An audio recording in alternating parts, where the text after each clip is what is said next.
They arrested me, put me in prison 2 months and 6 days. Even one word you choose might send you to the jail.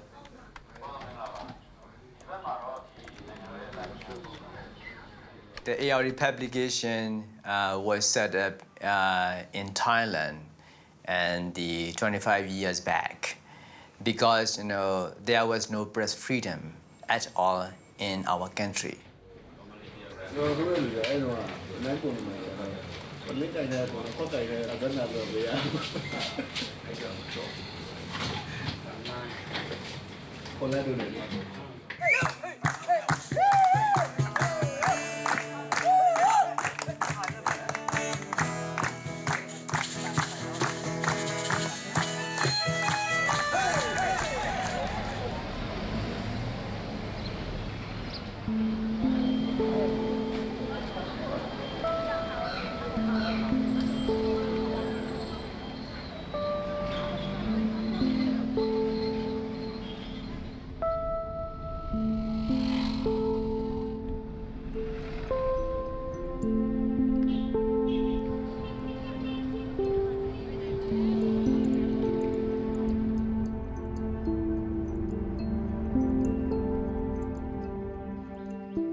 Now we are in my village, at my house, where my parents' house, where I born.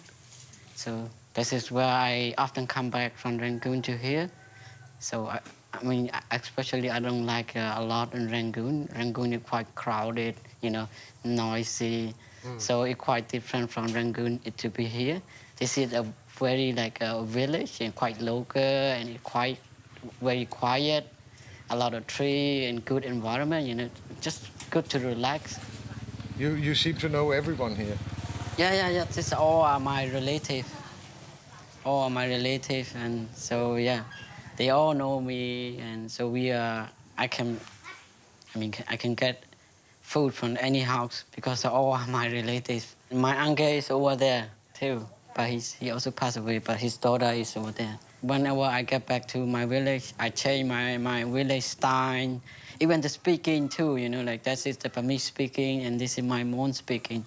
And so I change everything, I become like a villager.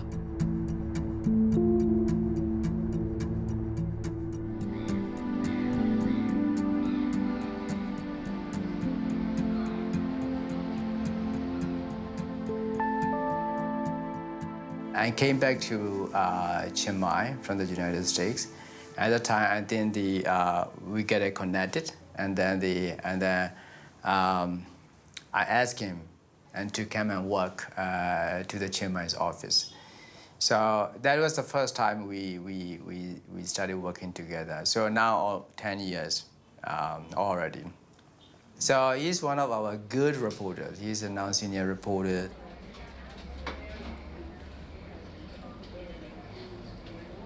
Burma was close to the rest of the world just 5, 6, 7 years ago. That is no longer the case. There is investigative journalism happening inside Burma now. There's something to celebrate, that despite all the challenges, despite the harassment, the intimidation, despite the killing and imprisonment of journalists, investigative journalism continues to thrive. I would say everywhere is a front line for us here. Even here, if I write something very critical against the military, against someone who is very powerful, I'm crossing the line, their line. And then in our country, I always get the sense that there is a line which is invisible. To be on the front line, I'm the guy who like to hang out on the jungle too. So, but to see the death of the people, the blood, it is quite hard, of course. Like you have to drink a lot of alcohol after that, and you fall asleep because you cannot, your mind, you feel like crazy, like, and you cannot sleep. And so I know that. So when I in the front line, something when I see really bad, so I'm drinking a lot, and then I fall asleep. That's all how I dealing with sometimes, Especially like I can tell you like the case of Arakan, like where they put the Rohingya, and it's really bad. And then whenever I came back from Arakan, I cannot sleep, like 1 week, and going like trauma. So I sleep, but I fall like, I cannot sleep very well. I know it because I saw the people at there, like they had really bad condition. How you can help them or whatever. It's confusing, the situation, look really bad. And then you had a bad trauma.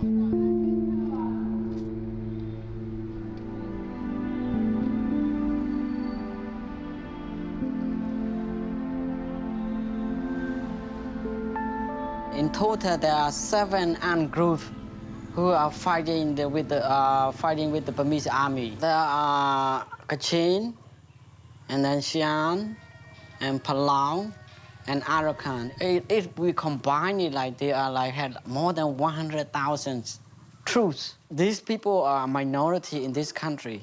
And then when I get this information, I can make a story, and then people read it, and they understand what is going on in Kachin, Palau, Shan, and Arakan. It's quite helpful for them to make a minority voice bigger and making, everywhere, international, in Burma, and then people know it. But look, the Burmese army don't like it. The international community, of course, is following closely what is happening in Rakhine and with the Rohingyas. This was unexpected, and I think it's probably the quickest and steepest downfall of any global human rights icon that the world has ever seen.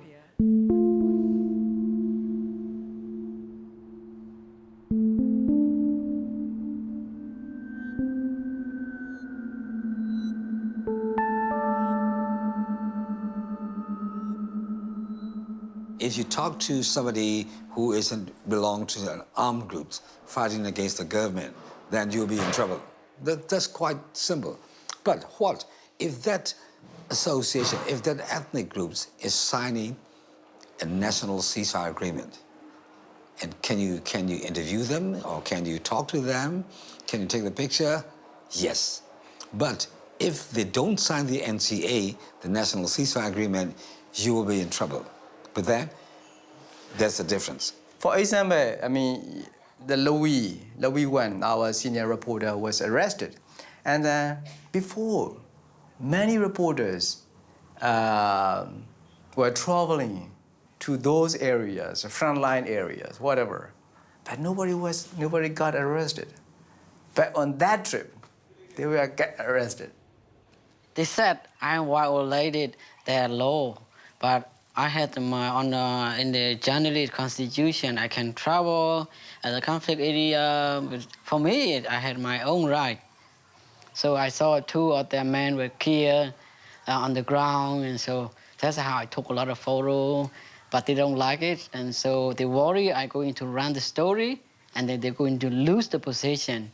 So they catch me on the road when I came back. So yeah, they arrested me and my 2 friends, the journalists who went along with me. စိုးရိမ်သွားတာပေါ့တခါမှရန်ကုန်မြို့ကသတင်းတောက်တွေအနေနဲ့ရောဒီလက်နက်ကြီးပစ်ခတ်မှုအတန်တွေပါရကိုယ်တဲ့အံ့ဩမှုဖြစ်တာပေါ့လေဒါပေမဲ့အဲ့ဘက်ကဒေသခံတွေကကျတော့ဒါမထူးဆန်းတော့သူတို့ဘက်ကဒါတွေကအများအားဖြစ်တာရှိတယ်ပေါ့နော် It called unlawful association. It's 71 Act. It's not appropriate to suit me like that. I'm the journalist. I had the right to talk to the rebel. I had the right to travel, as I mentioned, in the constitution in this country. ကျွန်တော်အဲ့လိုမျိုးပေါ့နော်ကျွန်တော်တို့ဒီဖမ်းလိုက်ပြီလို့သိလိုက်တဲ့အချိန်မှာအရန်ကိုဝမ်းနေတယ်တော်တော်ကြီးကိုလည်းစိတ်မကောင်းဖြစ်ကြတယ်ဘာကြောင့်လဲဆိုတော့ကျွန်တော်တို့ကအပြစ်လုပ်တာမဟုတ်ဘူးကိုယ့်အလုပ်ကိုလုပ်တာကျောင်းဆရာကစာသင်တယ်သူ့လုပ်တာဆရာဝန်ကစေးခုတာ journalist က journalist လုပ်ကို journalist လုပ်တာ the army is still on control in the country, even we call democracy.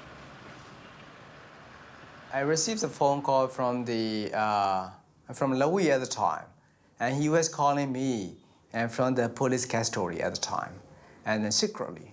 If the authorities found out he was calling me, he might be in trouble. And then later they dropped me the charges.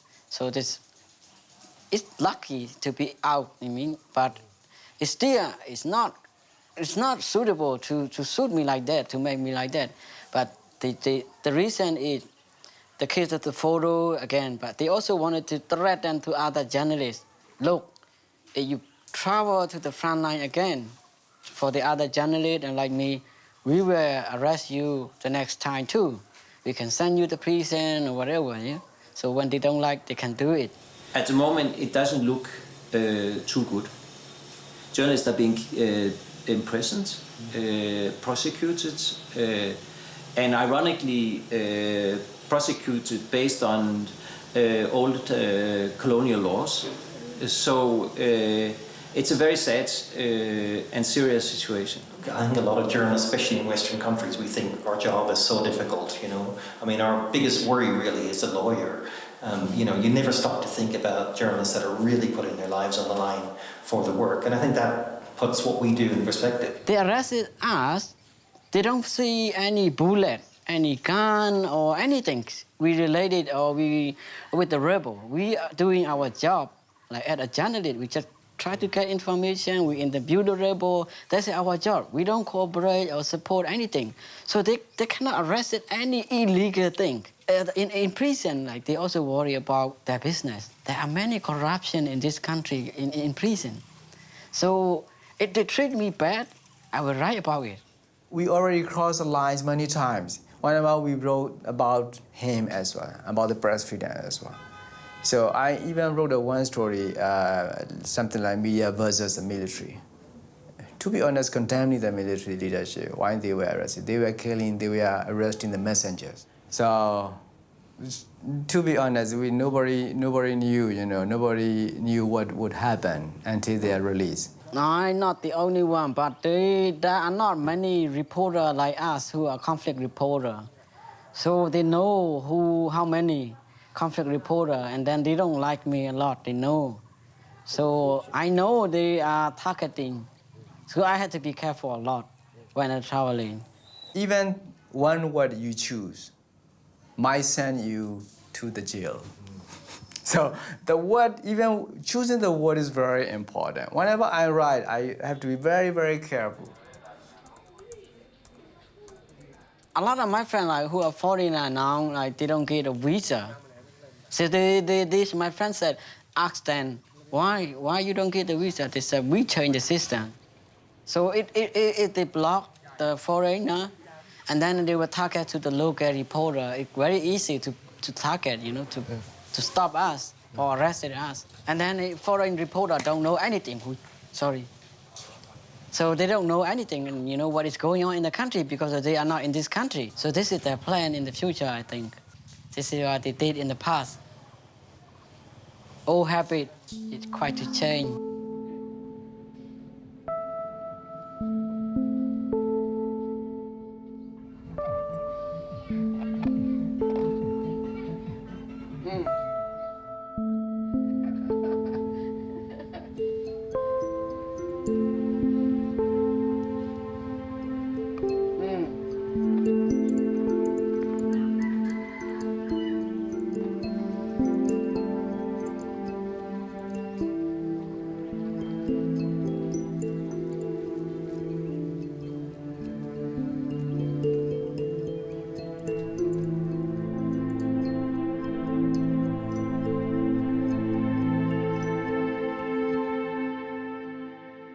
Good evening, everybody. Turkey is a NATO ally. It is an extraordinarily important partner in our fight against ISIL. It's no secret that there are some trends within Turkey that I've been troubled with. Cumhuriyet Gazetesi neredeyse Türkiye Cumhuriyeti ile yaşıt. Yani 90 yıllık filan. Türkiye'nin en eski gazetesi zaten. Gazetemiz hükümet tarafından doğrudan zaten tehdit ediliyor.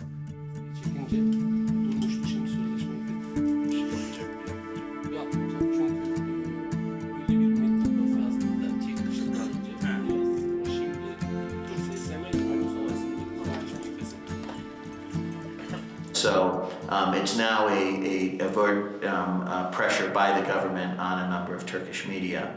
And that's just very sad because, you know, there seems to be a playbook. We call it the Russian playbook, but, you know, it's a playbook on how to capture a state.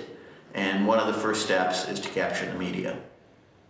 Suriye'ye gittiği tahmin edilen Hatay'da yakalanan MİT tırları içinde ilaç, yani tıbbi yardım denilen üstte ilaçları çıkarınca altından silah ve mühimmatlar olan görüntülerin olduğu haberi yayınladı manşette. Aynı haberler, sadece dosyadaki bu tek haberler nedeniyle devletin gizli kalması gereken belgelerini yayınlamaktan 5 yıl ben ceza aldım. 5 yıl 10 ayda Can Dündar ceza aldı. Bunlar temyiz aşamasında Yargıtay'dalar. We never imagined that when he wrote this article, this about trucks. Just I celebrated him. It was a very good article. You know, we are journalists. This journalism is something like that. So we was shocked when we heard that he will be courting, he will be judging. It was the first very strong attack by Erdogan against those two journalists because they published revelations about the delivery of weapons by the Turkish secret services to Islamist groups in northern Syria.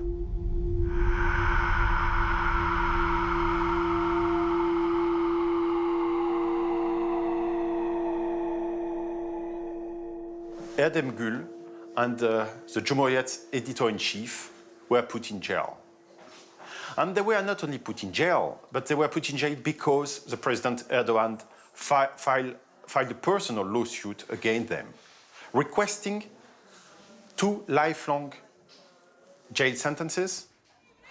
Turkey has become the country where most journalists are being jailed. Can you try to describe why? Evet, bu konuda rekor kırıyoruz. Rekor Türkiye'de. Sanırım bir sene önce, yani bundan bir sene önce Rusya'da olabilir birincilik. Ama artık 15 Temmuz sonrası, darbe girişimi sonrası ilan edilen olağanüstü hal koşullarında bizim rakamımız 150'yi buldu şu anda. İddianamesi olmaksızın sadece tek bir hakimin. Many of these journalists are put in jail because they are seen as supporters for terrorism. They are seen as supporters for criminals. They are, most of them, journalists for opposition media outlets. Erdogan, we have to say this, is very logical. He says there are only terrorists in jail, no journalists, because journalism for him is terrorism. He doesn't really conceive what is journalism. Bunun nedeni konusunda zaten biz olağanüstü hal ilan edilmeden önce de geriye doğru kazandığımız düşünce, ifade özgürlüğü konusunda tüm haklarımızın elimizden alındığı bir süreçten geçiyorduk. Gazetecilik tehlikeli bir iş haline gelmişti Türkiye'de. As we have seen in Turkey now, everybody who's not pro-Erdogan, they are against Erdogan. Yaklaşık 30 yıldır tanıyorum. Tabii zaten Erdem ilk içeri girdiğinde de onun en büyük sıkıntısı, en büyük derdi içeride kalmaktan daha çok dışarıda olan karısı ve 2 çocuğuydu. Aslı, bir bak denize. Of course, I'm afraid. Last year, my 10 years old boy cannot imagine, cannot realize why he is in jail, because he said my father only writes articles. I don't want my kids wait for their fathers for a long time when he will be in prison because of such a nonsense, unacceptable things. Yani sonuçta bu mücadelede bir şeylerin olabileceğini hep düşünmüştür. Ama tabii çocuklar ve eşiyle ilgili geçmişte bunları çok fazla aklına getirdiğini düşünmüyorum. Ama içeri girdikten sonra bunun acısını çok daha fazla hissettiğini biliyorum. Children really pay the prices for these situations we lived last year. They think that it's over now. They don't know anything about this situation because I couldn't say anything. Türkiye'de geldiğimiz noktada haber bir suç unsuru. Bugünlerde biraz önce söylediğim gibi, yani onu anlatayım biraz. Bugünlerde gazeteciler arasında şöyle bir ruh hali var. Bu ülkede artık yaşanmaz, gidelim. Ben kişisel olarak buna karşı çıkıyorum. Ve son ana kadar haber yaparak, gerçeği yazarak bu ülkenin mevcut baskı politikalarına hayır diyenlerine kalarak destek vermek istiyorum. I mean, you've got to put yourself into it. It's very difficult to put yourself into their lives, but you have to try and do that if you can. I mean, and you know, you've got to admire them for what they do. They're doing what I wouldn't do. I don't think I put myself, you know, on the line like that. We will struggle. I know how to live with my two children. I have friends, a lot of good friends here. I never want to go abroad. I never want to live my life in here. When you look from the perspective from this a century from coming up, this country is never been so stable. But it is the first time an Islamic fascist government is now at power, and they use this power very well.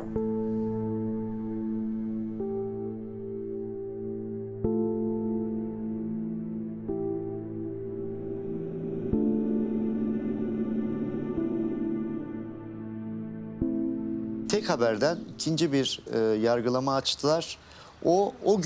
Bugündür devam ediyor. 9 Mayıs'ta da bu yargılamanın devamı olarak yeni bir duruşmam var. O da bu haberi yazarak silahlı terör örgütüne üye olmaksızın yardım etmek suçlaması. Evet, bu haberi yazarım.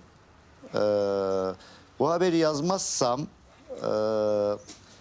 gazetecilik iddiamı,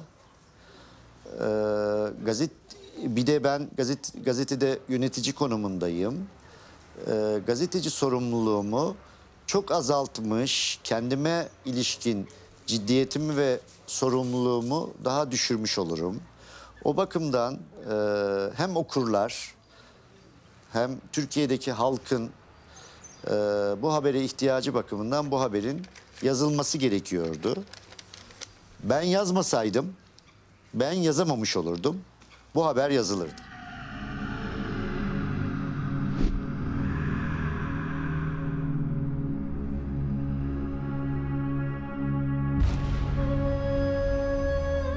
Amazing Azerbaijan.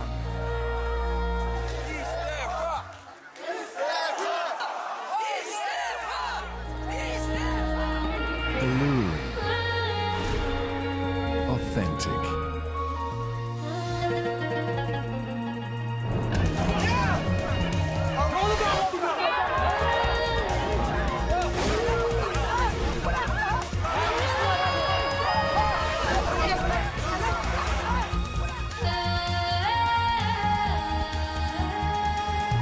Amazing Azerbaijan.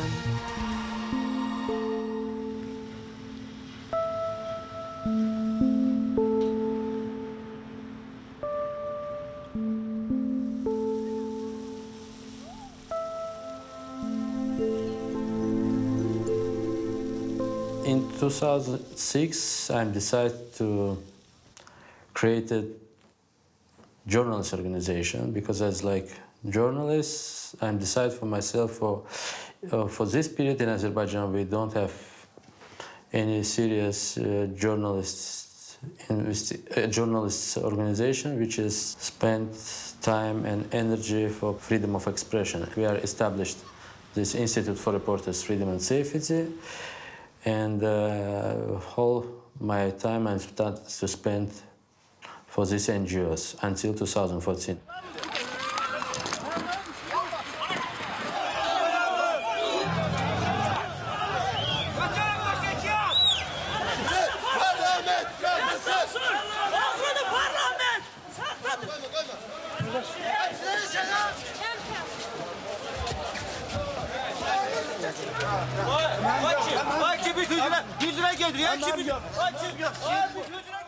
We don't have any other way as to start to create an alternative, because if we don't make anything regarding this serious problem, we need to just leave the country.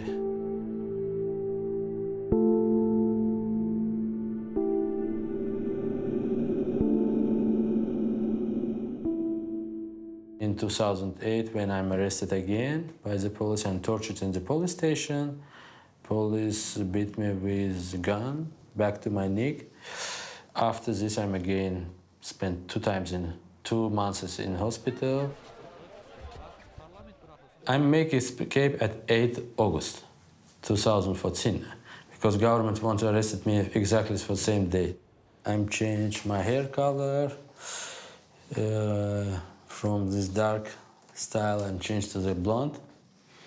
He put me gray lenses. I have a beard, white beard. He bring me to the city center. After we change his car to the taxi. With taxi, we're going to Old Town for which embassy? Because in Old Town, there's lots of embassies around, like Polish, Swiss, Italian, other embassies.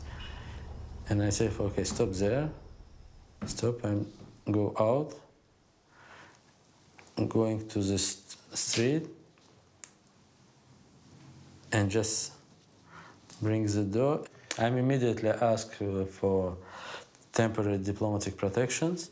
When I go inside the embassy and say, well, maybe it's possible for just Swiss diplomats evacuate me with his car.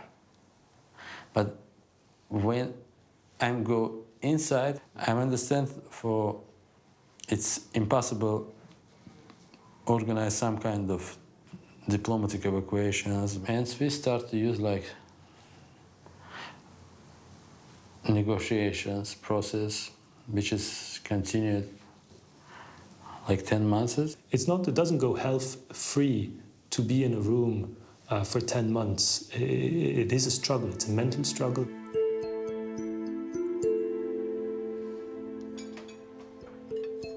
Я видела сына, ахырıncı dəfə görmüşəm 2014 ildə, в 2014 году, когда он ушел отсюда. Ну и все, пока у нас встречи не было. Не было. Да, очень скучаю, очень. Çox istəyirəm onları görmək. Məndən asılı deyil. Bəlkə onlar vaxt gələcəklər. But I decided to continue my job, and which is even a little bit different work from outside of Azerbaijan. Your little brother is Mehman, and he was jailed and imprisoned, and he will not be released until the next 2 years. What did he do? My brother started to use social media to blame corrupted officials with some kind of new satirical style. He created bigger satirical online magazine, Sancak, and before presidential election, he already have 100,000 followers in 2014. Now he have 335,000 followers, and it looks like 30% of whole Facebook users, his followers. In Instagram, he have also 160,000. It's again 25% from all Instagram users read his posts. Yəni təsəvvür edirsiniz, millət vəkili olasan, milli məclisdə oturasan, məmur olasan, milyonların ola və sən fəhlələrin pulunu kəsəsən. Yəni adam nə qədər vicdansız olmalıdır ki, fəhlələrin pulunu kəsəsən. And he used these two important and most popular tools in Azerbaijan to blame these high-level officials, including president, including ministers. That was a hit. It was thousands of retweets, thousands of likes on Facebook, and it gave a negative image of society. If this is how the Azerbaijani society treats its weakest, is this who we want to be? And he didn't have to say much more, right? Some people sent him leaks from these houses, like whistleblowers. And he shared these materials and said, look, guys, what I'm finding. And after this, he is arrested by the police, beaten by the police. He's kidnapped, he's not arrested. We search him 24 hours later, we know he's in the police station. Azerbaijan is a very nice country, but that's not the case of its regime. Very nice propaganda. Because in fact, this regime is totally crazy. At least 9 journalists are in jail in this country just for doing their job. And the main opposition newspaper, they were step by step reduced to almost nothing. You don't have to do human rights work to get the message of the people out. And I think the Husseinov brothers were so disturbing because what they were aiming at, or what they're still aiming at, although one is in prison, one is in Switzerland, but what they're still aiming at is to get the message of the people out. Mülki geyimli polis nəfərləri, yəni Mehman özü bu barədə bildirmişdi. Elə burada Bakı şəhərinin mərkəzində onu yerə yıxıblar və sonra da polis maşınında aparıblar. Başına torba keçirdiblər, gözlərini bağlayıblar, ağzını bağlayıblar və sonra da polis maşınına qoyub hardasa 1 saat şəhərə gəzdi. Məni harasa aparırlar, bilməm var, amma mən hiss edirəm ki, mənim burnumdan qan axır. Qan axanda mən nəfəs alan bilmirdim maşında. Çünki mənim ağzımı yummuşlar, gözümü bağlamışlar.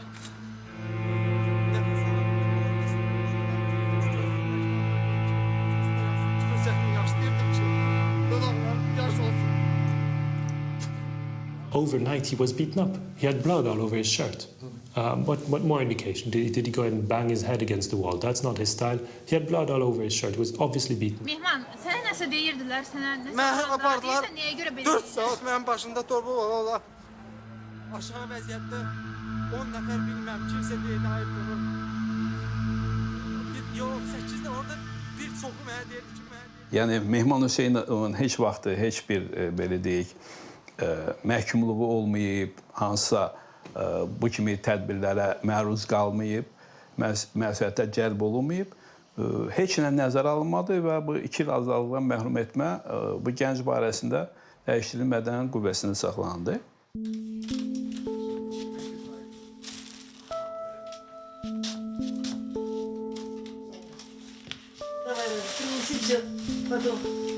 Все принеси и...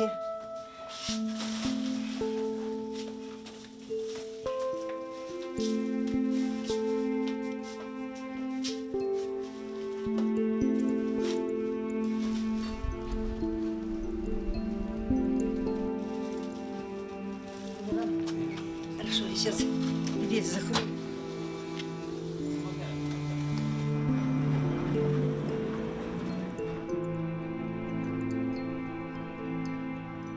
И поэтому я радуюсь, когда он кушает. Сама мне этого ничего не надо. Мне надо, чтобы он кушал. Я радовалась дома, знала, что как будто бы он рядом недалеко или рядом со мной. Поэтому, когда есть возможность, я всегда ему покупаю то, что, ну так, ерунда, но носим. In Azerbaijan prison, you every day systematically tortured. You have everyday violation of your rights. Burada cəsarətli olmaq yada düşmür. Eyni zamanda həbsxana artıq bizim üçün adiləşib. Yəni hesab edirik ki, bu bayaq dediyim kimi tənqidçi jurnalistika ilə məşğulsansa, sənin yolun həbsxanadan keçməlidir. Ona görə gözə almırıq. Görüşdüyümüz ilk anda adətən bir-birimizi qucaqlayıb öpürük və bir də sağollaşanda. Düzü ilk əvvəl, yəni zon adlandırdığımız böyük əraziyə köçürülməmişdən əvvəl mehman təcridxanada idi, şübhədan təcridxanasında və onunla demək olar ki, qətiyyən əlaqə saxlaya bilmirdi. We are looking at a highly unequal distribution of wealth in the world. We're looking at the emergence of an oligarch class that considers people like cattle, driving them in different directions and milking them in different ways. Okay, there's a tidal wave of corruption coming across the world as aspiring politicians or businessmen in other countries model themselves on places like Azerbaijan. When Emin, when he had to then go into hiding and leave the country, the chairperson who succeeded him was actually killed. The fact that after that, the next chairperson, his brother, Mehman Huseynov, was arrested really shows a willingness to punish that family. We're getting beat up, we're getting arrested, we're getting imprisoned, we're getting sued in court for bogus charges. Oligarchs are trying to derail our publications and investigations. Crime is not the problem in the future, it's corruption. So if you're a bad person and you want to do something, what do? You become a politician. You know, you look to capture states. You know, so once the state becomes actually the greatest fear in your life.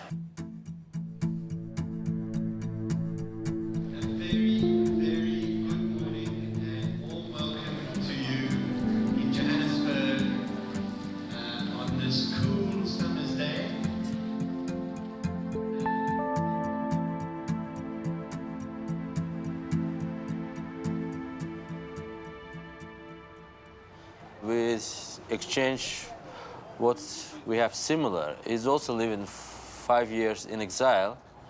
But after, as I understand, Aung San Suu Kyi able to came to the ruling floor, is able to return. He told me about, like, he does not have an office in his country for, you know, where to organize the news or where his reporters are based. So most of his reporters are underground and secretly, and so how they got the information, sending it out from the country. So we had a quite experience when I stayed in Thailand as an exile journalist.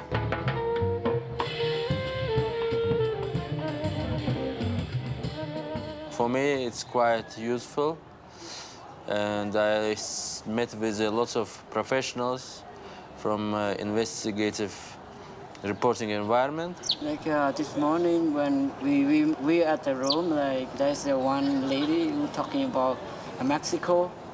It's so scary, like to see like how many of her friends. She said like 111 of journalists were here in the country. So when I heard about it, I feel like shocked. We are not like soldiers. Our work is it continued produce our reporting and to improve these materials, to share these materials with peoples in country and outside, and change opinion, develop critical mind. So how long it will take to be a citizen? It's after 10 years. After 10 years? It's Switzerland have longer naturalization process compared with all states. Now I'm like stateless person, but I'm still think like I'm Azerbaijani. Ben kişisel olarak geldiğimiz hani ortasındayız dediğimiz aşama itibariyle çok umutluyum. Türkiye'de gazetecilik, düşünce, ifade, özgürlüğü genişleyecek. When a country, a state like Turkey or another state like Azerbaijan, when they make up their mind to turn off press freedom, there's very little we can do from outside. Turkey is an interesting case because it really, I think there's a 10-year rule that when people have been in charge of a country for 10 years, they start going nuts. Daha fazla dibe doğru gidemeyiz. Çünkü Türkiye'nin potansiyeli bakımından dibi gördük. Bundan sonra suyun üstüne çıkma zamanı. Türkiye'de gazeteciliğin oksijeni tekrar sağlanacak. Ben buna inanıyorum. You know, Azerbaijan can imprison its journalists, it can try and close off its borders, ultimately can't close off its information. And for Azerbaijan, I mean, they are doing fine. They're bribing politicians in the Council of Europe, and they are bribing UN organizations. The bastards, they have a tendency to learn from the bastards. So they are copying each other's oppressive measures.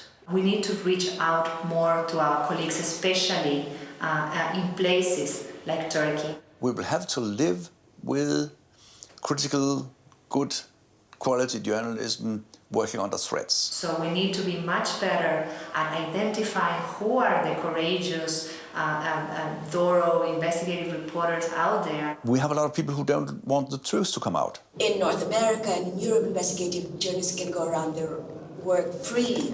In many countries, that is not the case. Investigative journalists are in prison, they're killed, they're banned. We are the nail that sticks up, and that nail attracts a lot of hammers.